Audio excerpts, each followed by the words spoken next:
दोस्तों स्वागत है आपका अपने इस YouTube channel mechanical technical learning में। दोस्तों इंडिया में पोल्यूशन को बढ़ते हुए देखकर गवर्नमेंट ने यह डिसाइड किया कि BS4 इंजन वाली गाड़ियों को बैन किया जाए। अभी जितने भी दोस्तों गाड़ी चल रही है सब ये BS4 इंजन वाली गाड़ी है। ये ज़्यादा पोल्यूशन को क्रिएट करती है और 1 अप्रैल 2020 से जितने भी गाड़ी आएंगी सब BS6 इंजन पे आएंगी। तो ये बात सुन करके लोगों में काफ़ी ज़्यादा कन्फ्यूजन है, लोगों में काफ़ी ज़्यादा क्वेश्चन उठ रहे हैं कि भाई BS6 होता क्या है, क्या BS6 इंजन में क्या अलग होगा, क्या चेंजेस आएंगे और BS6 जो गाड़ी होगी वो क्या माइलेज दे पाएंगी या नहीं दे पाएंगी सही से, और BS4 के मुकाबले BS6 वाली गाड़ियों का कॉस्ट क्या बढ़ेगा या उतना ही रहेगा। तो और भी बहुत सारे क्वेश्चन हैं जिससे कि आप लोगों की जो डाउट है वो क्लियर हो जाएगा। तो दोस्तों वीडियो को लास्ट तक जरूर देखें और पूरा वीडियो जरूर देखें। अगर अच्छा लगे तो चैनल को जरूर सब्सक्राइब करें। सबसे पहले हम बात कर लेते हैं कि BS होता क्या है। BS का मतलब होता है भारत स्टेज। ये जितने भी 2 व्हीलर 3 व्हीलर 4 व्हीलर कंपनियां हैं सबके लिए ये एक दायरा है और इंडियन गवर्नमेंट तय करती है कि जो भी गाड़ी के साइलेंसर से जो भी एग्जॉस्ट निकलते हैं, जो भी धुआं निकलती है जो कि हमारे इन्वायरमेंट को पॉल्यूटेड करती है, वो कितना निकलना चाहिए, कितने अमाउंट में निकलना चाहिए, ये एक स्टैंडर्ड होता है। जैसे कि जितने भी BS4 अभी जो इंजन चल रहा है तो इसके लिए भी एक स्टैंडर्ड बना है कि हाँ जो हमारा BS4 इंजन का जो गाड़ी है उसके साइलेंसर से इतना ही धुआं निकलना चाहिए। अगर इतना से ज़्यादा धुआं निकलता है तो फिर उस गाड़ी को गवर्नमेंट के द्वारा अप्रूवल नहीं किया जाएगा और वो गाड़ी रोड पे नहीं चलेगी। अगर हम अगला क्वेश्चन की बात करें तो ये है बेसिक डिफरेंस BS4 इंजन में और BS6 इंजन में क्या है।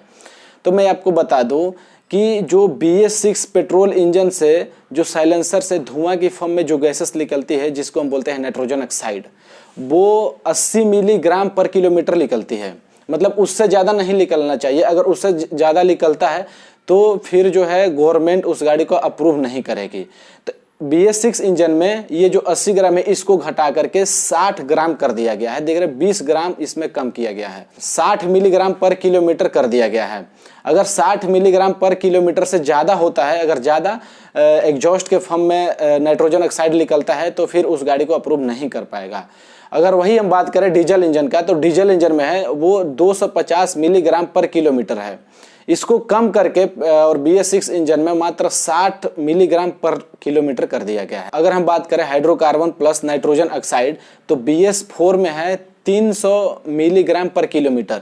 अब BS6 में 300 से घटा करके 170 मिलीग्राम पर किलोमीटर कर दिया गया है। तो देख रहे हैं आपके कितने चेंजेस आए हैं BS4 के इंजन के मुकाबले और BS6 के इंजन के मुकाबले। इससे साफ साफ ये पता चलता है कि जो हमारा इन्वायरमेंट जो पोल्यूशन फैल रहा था BS4 के गाड़ियों से अब उससे कहीं ना कहीं बहुत कम फैलेगा BS6 के गाड़ियों से। दोस्तों जो हमारा अगला क्वेश्चन है वो ये है कि क्या BS4 इंजन की गाड़ी BS6 इंजन के फ्यूल से चल पाएगी या नहीं। तो जी हाँ बिल्कुल चल पाएगी। इसमें अगर हम बात करें पेट्रोल इंजन की तो पेट्रोल इंजन में कोई दिक्कत नहीं आएगा, विदाउट एनी इश्यूज। आप मतलब एकदम बढ़िया से इसको रन करिए, कोई भी दिक्कत नहीं है। अगर वही हम बात करें डीजल इंजन की तो दोस्तों डीजल इंजन में जो होता है उसमें सल्फर मिक्स होता है जो कि फ्यूल इंजेक्टर के लिए एज ए लुब्रिकेंट काम करता है। तो BS6 इंजन में इसको 5 टाइम्स कम कर दिया गया है, यानी 5 गुना इसको कम कर दिया गया है। जिससे होगा ये कि अगर आप BS4 की गाड़ी को BS6 के फ्यूल से चलाते हैं डीजल इंजन को तो होगा ये कि आपका जो इंजन होगा उसके परफॉर्मेंस में कमी आएगी, नॉकिंग होगा, मतलब धीरे धीरे अगर बोले तो उसका जो लाइफ टाइम है वो खत्म हो जाएगा। दोस्तों हमारा जो अगला क्वेश्चन है वो ये है कि क्या BS4 इंजन वाली गाड़ी BS6 इंजन वाली गाड़ी से एफिशिएंट होगा या नहीं, या फिर BS6 वाली गाड़ी BS4 इंजन वाली गाड़ी से एफिशिएंट होगा या नहीं, मतलब स्लाइटली ड्रॉप्ड होगा। जैसे अगर हम बात करें एग्जाम्पल के तौर पे मारुति डिजायर की तो मारुति डिजायर जो है पेट्रोल वर्जन में BS4 इंजन उसका आता है 22 kmpl का, यानी किलोमीटर पर लीटर का। अगर वही हम बात करें उसी गाड़ी का जो अभी BS6 में लॉन्च हुआ है तो उसका एवरेज है 21.21 kmpl, यानी देख रहे हैं आपका मतलब थोड़ा सा का डिफरेंस आएगा, ज्यादा आपको कुछ देखने को नहीं मिलेगा। तो जो हमारा अगला क्वेश्चन है वो ये है कि क्या BS6 जो फ्यूल है वो BS4 के मुकाबले एक्सपेंसिव आएगा या नहीं। तो दोस्तों मैं बता दूं कि अभी अभी दिल्ली में BS6 फ्यूल मिल रहा है, लेकिन वहां पे इसी रेट का मिल रहा है। लेकिन जब 1 अप्रैल से जितने भी गाड़ी होंगे सब BS6 आ जाएंगे, तो उसके बाद जैसे जैसे मतलब 1 अप्रैल से हम लोग आगे बढ़ेंगे, वैसे वैसे ये जो फ्यूल है थोड़ा सा कॉस्टली होगा, थोड़ा सा एक्सपेंसिव मिलेगा, क्योंकि इसको लॉन्च करने के लिए, इसको इम्प्लीमेंटेशन के लिए सरकार को बहुत ज़्यादा इन्वेस्टमेंट करना पड़ रहा है। दोस्तों अगर हम बात करें कि क्या BS4 वाले गाड़ियों के कंपैरिजन में BS6 वाले गाड़ी ज़्यादा एक्सपेंसिव आएगी या उतना ही रेट में, तो दोस्तों अगर हम पेट्रोल इंजन की बात करें तो पेट्रोल इंजन पे 10 से लेकर के 15,000 रुपया तक बढ़ेगा अगर BS6 के लिए। अगर वही BS6 हम डीजल की बात करें तो इस पे जो होगा 80 से लेकर के 1 लाख रुपये तक बढ़ सकता है।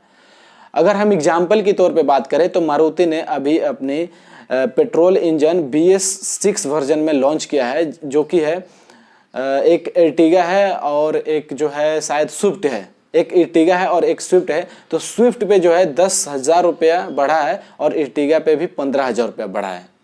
दोस्तों जो हमारा अगला क्वेश्चन है वो ये है कि क्या अभी हमें BS4 इंजन वाले गाड़ी को लेना चाहिए या नहीं।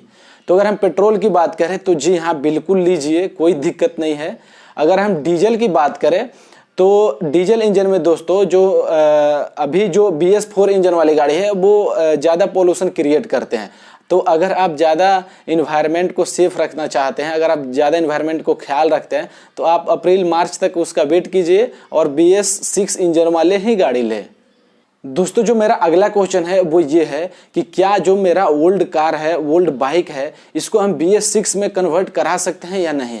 तो अगर हम टेक्निकली बात करें तो जी हाँ बिल्कुल आप करा सकते हैं, लेकिन इसके लिए आपको बहुत ज़्यादा कॉस्ट पे करने पड़ेंगे, बहुत ज़्यादा टाइम लगेगा, बहुत ज़्यादा आपको एफर्ट लगाना पड़ेगा, तब जाके आपका गाड़ी चेंज होगा। अब दोस्तों आपके दिमाग में ये क्वेश्चन ये भी रहा होगा कि जितने भी CNG गाड़ी चलती है उसका क्या हो पाएगा। दोस्तों अगर हम इससे कंपेयर करें डीजल और पेट्रोल से, तो दोस्तों ये बहुत ही क्लीनर फ्यूल होता है और इसके लिए मैन्युफैक्चरर कंपनी को इस पे बहुत कम काम करना पड़ेगा इसको BS6 इंजन में कन्वर्ट करने के लिए। जो दोस्तों अगला मेरा बहुत ही इंपॉर्टेंट क्वेश्चन है कि क्या हम लोग तो ये सोचते थे कि BS4 के बाद BS6 आएगा, BS6 के बाद अब क्या आएगा, ये एक बहुत ही इंपॉर्टेंट क्वेश्चन है। तो दोस्तों मैं आपको बता दूं कि BS6 के बाद अभी ऐसा कुछ भी प्लानिंग नहीं है कि हाँ BS8 या फिर BS7 आएगा। दोस्तों मैं मतलब बता दूं कि अभी तक जितने भी प्लानिंग है, प्लानिंग के अकॉर्डिंग मतलब BS6 से फिर हम लोग हाइब्रिड कार की तरफ मूव करेंगे या फिर इलेक्ट्रिक कार की तरफ मूव करेंगे। तो दोस्तों ये था एक छोटा सा वीडियो, सोचा कि आप लोगों के साथ शेयर करना बहुत ही ज़रूरी है, क्योंकि ये जो डाउट है ये बहुत लोगों का था। तो मिलते हैं फिर अगले वीडियो में, तब तक के लिए हेलमेट लगाइए, सीट बेल्ट पहनिए और सुरक्षित रहिए।